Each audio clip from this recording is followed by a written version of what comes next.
grab yourself a cup of coffee, get settled in.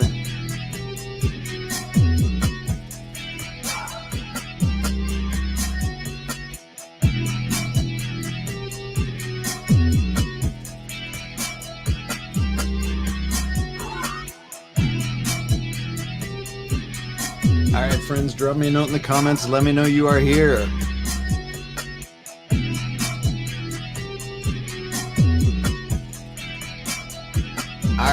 All right. I got to tell you, this is a proud papa moment. That music is my boy Chris. His latest production. He might shoot me if he knew I was sharing that with you, but I could not resist. This is a guy that is usually all hip hop and rap kind of stuff. So he's recently been learning some guitar. So I thought I would share that with you. Hey, good morning, Jared. How are you? Not those who are vocal. Jared says, yeah, I'm really interested in diving into this. Good morning, Anne. How are you, my friend? What is going on? You know the conversation that I'm going to have today, Anne. Jared, yeah, I think this is a really important one to have. And I don't know that, well, no, let me rephrase that. I do know there's not enough people talking about this. So I'm gonna give it a minute or so before I dive right in. Hey Shane, how you doing, brother? Good to see you here over on the website, mikecameron.ca/live. Once again, guys, if you are watching this, I would appreciate it if you would go over to the website, mikecameron.ca, and sign up for the community there. Hey, good morning, Wes. How are you, my friend? It is good to have you here. Welcome to Men Up with Mike. My name is Mike Cameron, and I will be your host. This is the show where we talk all things leadership, personal development, and frankly, anything that really has an impact on our lives. So today I wanted to talk a little bit about COVID-19 and ask the question, who's looking at the big picture with this thing? Because it's important that we look at the big picture. From a leadership perspective, I've often talked about systems thinking when it comes to leadership. I think I did an entire episode on systems thinking, in fact, because it is so critical as leaders that we do take a look at the entire ecosystem. We take a look at the entire environment, and we don't get myopically focused on the smaller picture. Sorry, I got a couple of screens going on over here. So I am watching out of my left eye and my right eye and making sure that I address any comments. Good morning, Jen. How are you, my friend? Good morning, Michelle. So yeah, I would love to hear from you guys as we have this conversation this morning. I would love to hear your thoughts. I would love to hear your feedback, what you are seeing, what you are finding out there, and what your thoughts are in general, because obviously COVID is a thing that is impacting all of our lives in a very, very significant way. So once again, I want to talk today a little bit about who's looking at the big fucking picture, because I don't think there's enough people looking at the big picture. So first off, I want to tell you that this isn't sort of a conspiracy theory discussion. This isn't that I think COVID is a hoax. I think absolutely this is a very serious virus that we need to take very seriously. And there are absolutely steps that we need to take to address this pandemic. However, that being said, the challenge I have is that we get so myopically focused on dealing with the pandemic that we don't often look at the collateral damage, what is happening outside of simply the pandemic. And we have a lot of incredibly talented physicians, doctors, medical professionals that are advising our leadership on how to deal with the pandemic. But what we tend to forget is these medical professionals are just that. They're medical professionals, and that's fantastic. We absolutely need input, feedback from the medical profession, but their job is to contain the virus, period, point blank. Their job isn't to look at how do all these measures that we take to contain the virus impact the rest of the world, the rest of our community, the rest of how life goes on. And somebody needs to do that. But it gets very difficult for our political leaders when all they're getting is shoved paper after paper after paper, number after number. Case counts are rising, death counts are rising. But are we actually looking at some of the other fallout, the other impacts that this pandemic has, and in fact, the response that this pandemic has? I've been resisting having this conversation for a while because it is a bit of a controversial topic. Obviously, the pushback you get is, well, obviously, Mike, if it doesn't impact you, you don't care, and you don't care if our elderly die. Well, that's not true in the slightest. In fact, I do care very much about what happens to all of our population. And that's exactly my point. I think we need to look at the entire population with respect to how we address COVID and really take into account how everyone is impacted. So if we were to put up numbers side by side, with case counts, death counts, hospitalizations, those kinds of things, put them side by side with suicide rates. Anne says, you discussed it recently, stop doing research and making change. Yeah, absolutely. So again, if we put all these numbers side by side by side by side, I had a look a while ago and found that Oxfam, I think they're anti-poverty organization in July. I'm just going to have a look at some of the stats they had presented here. This was back in July. They said COVID-19 is deepening the hunger crisis in the world, hunger hotspots, and creating new epicenters of hunger across the globe. By the end of the year, 12,000 people per day, 12,000 people per day could die from hunger linked to COVID-19, potentially more than will die from the disease itself. So again, I don't think we can take this virus lightly, not by any stretch of the imagination, but I do think we do absolutely need to have a look at the impact that it has on all of us. So really, what we're doing here is making a decision on whose lives matter more.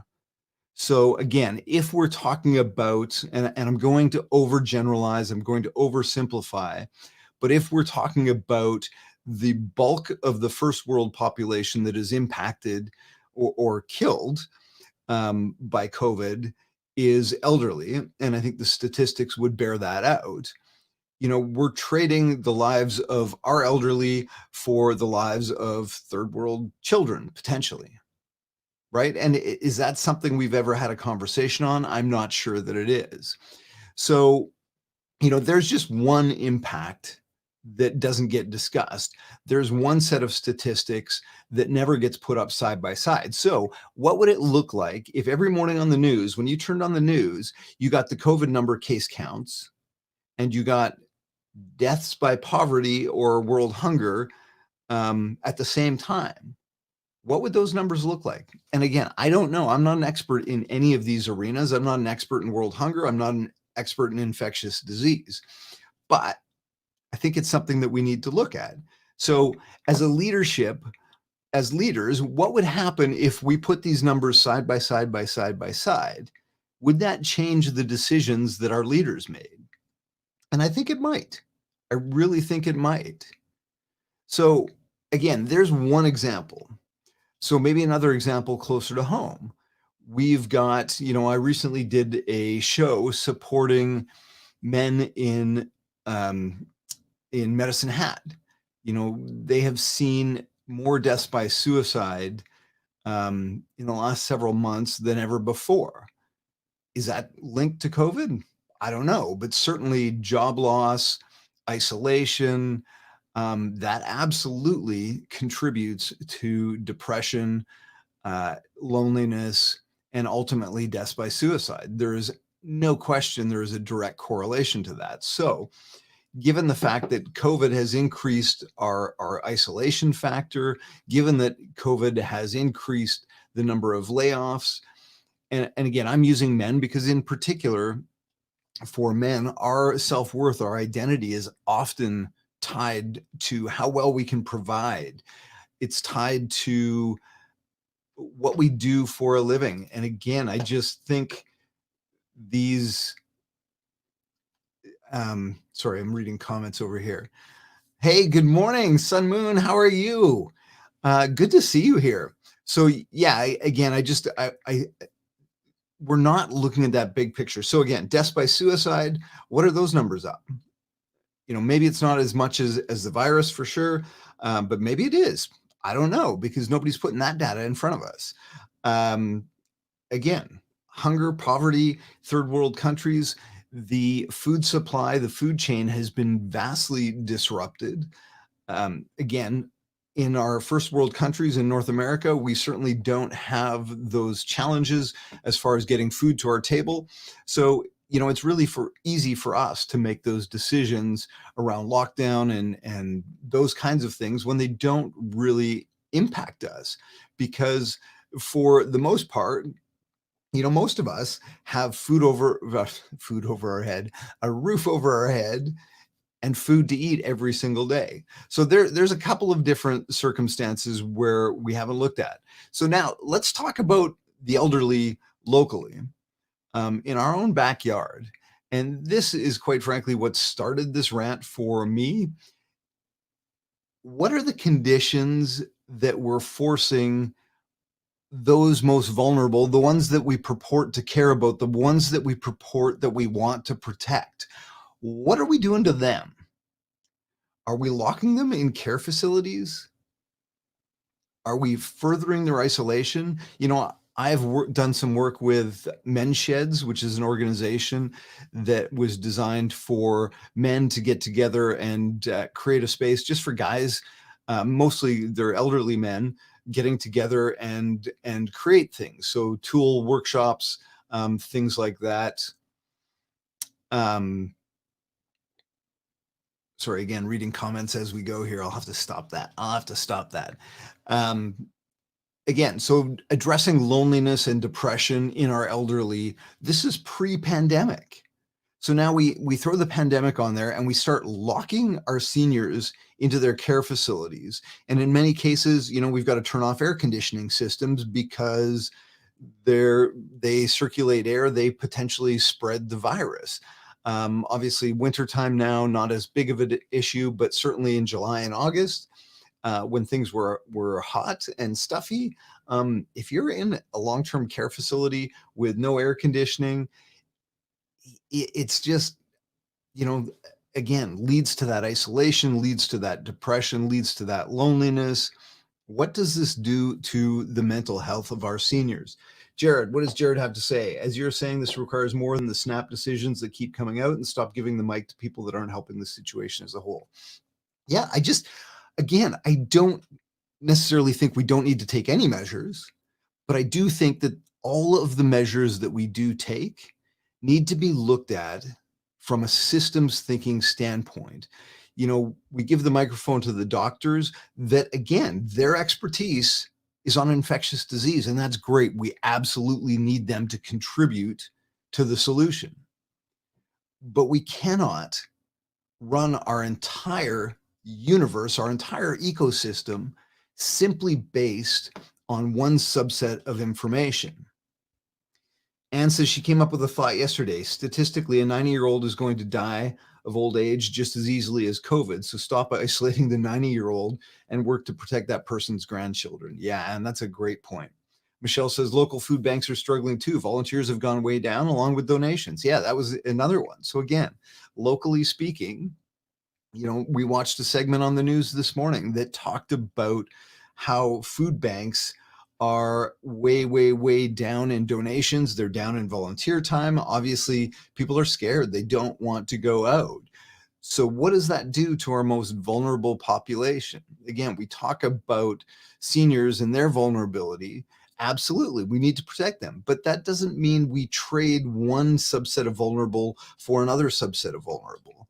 And to Jared's point, it's not the elderly as a whole, it's still a subset. Yeah, absolutely. It's absolutely a subset. So again, we need to be having this fucking conversation, and there's not enough of it being had. Our leadership is scared because they don't want to be seen to make the wrong decisions. And I get it. I get it. This is not an easy problem to tackle, but we need to look at this from a systems thinking standpoint. And I would love to see more of our leadership actually talk about that. Regardless of what you decide, if you decide to implement more measures, if you decide to implement more lockdown, at least acknowledge the fact that we need to look at this from a systems perspective. We can't look at these things in isolation. We can't look at just one piece of the puzzle. Again, from a business context, I look at this, if we only focus on how do we increase our revenues, but at the same time, our expenses go through the roof, obviously we have to look at this from a holistic standpoint. And the same holds true with these measures that we take. The same holds true with the measures that we take to stop COVID. We absolutely need to do some things to reduce the spread, to slow the spread, to reduce the impact of the virus. But at what cost? What is the collateral damage? And again, if the collateral damage is acceptable, okay, that's fine. Let's talk about that. But let's not ignore the collateral damage. Let's not ignore the impact that this has on mental health. Let's not ignore all of that. Sun Moon says if we lock our elderly away, it's almost a death sentence for them. Morale is key. Everyone needs hope. And many of the elderly are scared. Not everyone has family. Yes, absolutely, Sun Moon. It is so, so true. Again, this was triggered. This rant is from an email I received this weekend from somebody in that very position. Their greatest joy is going out for a walk in the day, and now when we can't do that anymore, like you say, what does that do to our hope? It just erases, eliminates, vanishes hope, and that's not okay. That's not okay at all. So we need to demand more from our leaders. We need to demand some systems thinking. We need to demand that we look at the entire picture. What is the collateral damage? Again, I'm okay if we make the decision that, you know what, locking people up has this impact, but it creates this much in salvation, so to speak. And then we can balance those two and we can make decisions. Great. But where I do not accept, what I cannot accept, is when we don't even measure that cost. We don't know what the cost of these measures are. Again, if we understand the cost and we make the decision, perfect. Defend your decision, explain to me the cost, tell me why the cost is worth the expense, so to speak, the expense being the measures that we are taking. But right now, I don't think anybody's identifying the cost. I shouldn't say not anybody is, because there's certainly lots of organizations out there that are. And says they should be locking up the problem people and not those who can't fight back. Yeah, and absolutely. Again, looking at the U.S. Global Leadership Coalition did a COVID-19 brief impact on food security. And as many as 500 million people could be pushed into poverty just as the world experiences the worst economic fallout since the Great Depression. They've got all kinds of statistics. I'm always a little leery of some of these statistics because, of course, most of these organizations are looking for funding. They're looking for fundraising. So they want to pull on our heartstrings. But the reality is a lot of these statistics are valid. We've spent, in Canada, I can't remember what the number is, but hundreds of millions of dollars going to the pharmaceutical companies to create a vaccine. And again, don't get me wrong, we absolutely need to pursue that route. But what about the other stuff? What about the collateral damage? What about the food banks? What about all the others that are impacted? Like, at some point, there just isn't a limitless supply of money if we're going to talk economics. So we do have to make some decisions. And again, how do we do that when we don't have all the information. Anyways, this is just something that I really wanted to get off my chest. I think it's important that we have the conversation. I don't think there's enough people have, and okay, hang on. I'm going to back up. Not that I don't think, I know there's not enough people having this conversation. Again, don't get me wrong. I don't think this thing's a hoax. I don't think this thing isn't a problem. I think it's absolutely a problem. I think it's a problem that needs to be dealt with. But I think it's a problem that needs to be dealt with by looking at all of the information and all of the impact. You know, if the cure is worse than the disease, we should at least be looking at that. I'm not suggesting that it is for certain, but we need to be looking at that. We absolutely need to be looking at that. And we're just not. We're just not. Sun Moon says the frustrating issue in the US is that hunger is an issue anyway, and homelessness now with the pandemic, it's worse. And it feels like it's swept under the rug. Yeah, absolutely. Because it's not sexy. It's not, you know, these are the people that don't have a voice. This is the problem. This is why it's easy for me sitting here in my big fancy house with all the food in my fridge and my fancy ass camera in front of me, being able to broadcast to the world anytime I want. It's easy for me to sit back and say, yeah, no, these lockdowns are great. I got beer in the fridge and I got all kinds of food. But yeah, the ones that are impacted, those homeless, those dying of starvation in third world countries, they don't have a Sony A7 III sitting in front of them to broadcast to the world and have these conversations. And it's really inconvenient for us to have these conversations, because if we have these conversations, then we actually have to fucking do something about it. And that would be inconvenient if we actually had to do something about it. Listen to me. You know, who would have thought 10 years ago that I would be having these kinds of conversations? I find it really interesting. But again, I think, you know, we do have a moral responsibility to help those that cannot help themselves, to be a voice for the voiceless. That was one of my notes to self that I started many, many years ago. Be a voice for the voiceless, because otherwise, who will? You know, certainly our leadership isn't doing a great job of that. And again, that doesn't mean that we don't take measures to curb the spread. Hey, good morning, Alan. How are you, my friend, down in Boston-ish? Boston-ish. I don't think you're right in Boston, but you're Boston-ish. Sun Moon, I can't remember what geography you are. Let us know. Our story builds others too. Yeah, again, so sharing these stories. Anne says, thanks for the rant, Mike. Brought a very small smile to my face. Oh, Anne, I just want to give you a big old hug. I just want to give you a big old hug. Westminster, Alan says. Well, a small smile is a start, and so let's see where we can build on that.